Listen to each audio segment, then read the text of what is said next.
Hi guys, good evening, and welcome back once again to the EdWord. I'm your host, Eddie, and in tonight's video, I thought I'd bring you a primarily theory and speculation-filled video, as nothing has obviously been officially confirmed or announced by Marvel Studios regarding the future of the character I'm about to discuss in this video, and several other characters as well. But with Marvel and movie making these days, anything is clearly possible, especially after the triumphant masterpiece that was Spider-Man No Way Home. And speaking of which, I'm going to be discussing spoilers in detail. So if you have not yet somehow seen Spider-Man No Way Home, do not keep watching or listening to this video, as I will be discussing spoilers from that film, especially some key scenes with some big spoilers. And I am also going to be discussing what I think we could see in the future of the MCU, possibly someday. But who knows? So that being said, let's get back to it. So I was rewatching Spider-Man No Way Home recently in anticipation of seeing Doctor Strange in the Multiverse of Madness this coming Thursday. Very excited. And during Spider-Man No Way Home, towards the end of the film, by this point, spoilers by the way, in case you haven't seen it yet, both Tobey Maguire and Andrew Garfield's Spider-Man have reappeared from their respective universes, and they're now helping Tom Holland's Spider-Man and MJ and Ned with dealing with all the multiversal villains. And there's a scene where Ned asks the other two Peter Parkers, Tobey and Andrew, about if either one of them had a best friend. And of course Tobey refers to his late dead friend, Harry Osborn, played by James Franco, who of course was the new Goblin who died in Spider-Man 3, the last Spider-Man film that Tobey Maguire appeared in prior to No Way Home. And then they don't talk about him, but Andrew Garfield's Spider-Man also had a Harry Osborn, who also turned into the Green Goblin. And he played a hand in Gwen's death as well. And unfortunately, because of the poor reception of The Amazing Spider-Man 2, we never saw the continuation of that version of Green Goblin's story. And I don't know if the actor would be interested in returning to that role someday. I know people are campaigning for The Amazing Spider-Man 3 to come out, but who knows what's going to happen, what the actual future holds for both Tobey Maguire and Andrew Garfield moving forward. I know there's rumors about Tobey Maguire possibly appearing in Doctor Strange in the Multiverse of Madness, but obviously no one's going to confirm that because that would be a big spoiler. So I have no idea. I know the world premiere was the other night, and early word is that it's very, very good and very fun and satisfactory, so that's a good sign. But I want to get back to Ned here, because what I want to know, like the title of this video says, will Ned keep his promise? Because when Ned learns very disheartedly that the other two Spider-Men both had best friends who both end up turning evil or dying, it kind of breaks his heart, because he's like, oh no, am I set for a predetermined course, a fate I can't possibly change?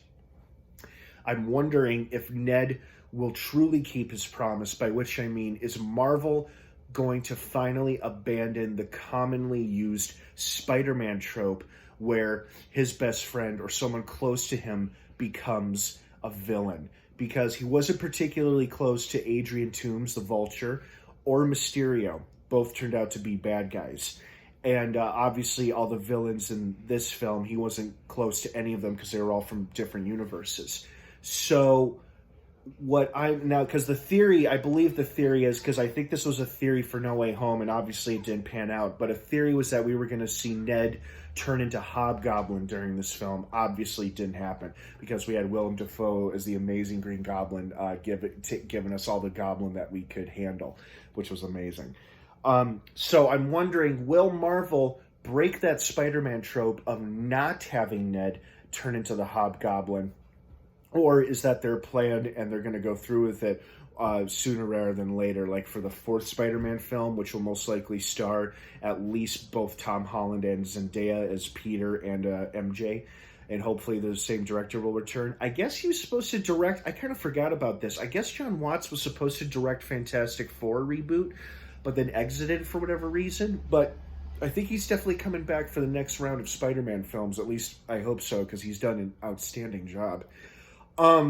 But I am curious, though, will Ned get to keep his promise, or is he doomed to turn into the Hobgoblin no matter how hard he tries not to become evil, not to become a supervillain? And that's something that's just ultimately going to happen to him, whether he wants to or not. Because in the show, the animated show, What If, which may or may not have some connections to the forthcoming Doctor Strange film, seems to imply that a lot of these characters, no matter which universe they're in, they do not have control over their own destiny and or fate. So I wonder if Ned is on a predetermined course set forth by the TVA, Kane the Conqueror, whomever, whatever, to become the Hobgoblin eventually. I don't know. Time will tell. But it is one of the few questions I had about Spider-Man No Way Home was, are they teasing or getting us ready for his inevitable dark future as in becoming Hobgoblin?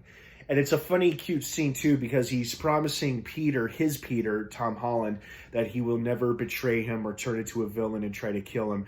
And both Toby and Andrew are both like, even Andrew pats him on the shoulder. He's like, yeah, good for you, man. And it's funny, but kind of darkly funny, because it's like these two know what it's like to have their best friend turn into a monster and try to kill them.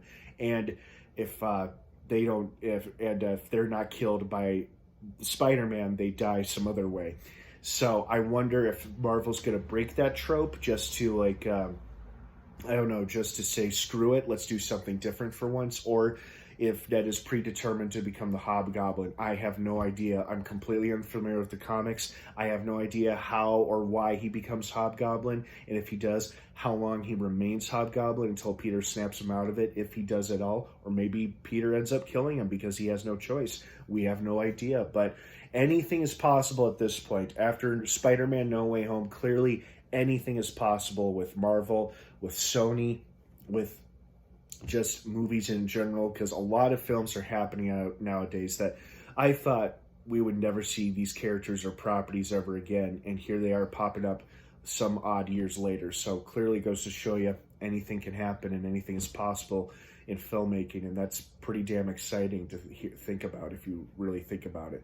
So what did you guys think? What do you guys think? Do you think Ned is on a predetermined course he cannot possibly change no matter how much he wants to? Is he going to become Hobgoblin in the MCU someday, or will Marvel throw out that trope and allow him to continue to be the lovable, scene-stealing, fan-favorite character that he is? Let me know what you think down below in the comments section. Have an awesome rest of your night. Spider-Man No Way Home is available on demand and on hard copy. And, of course, Doctor Strange and the Multiverse of Madness hits theaters this Thursday night. So, that's exciting. All right, guys, have a great rest of your night. Thanks for watching. And, of course, until next time, may the Force be with you.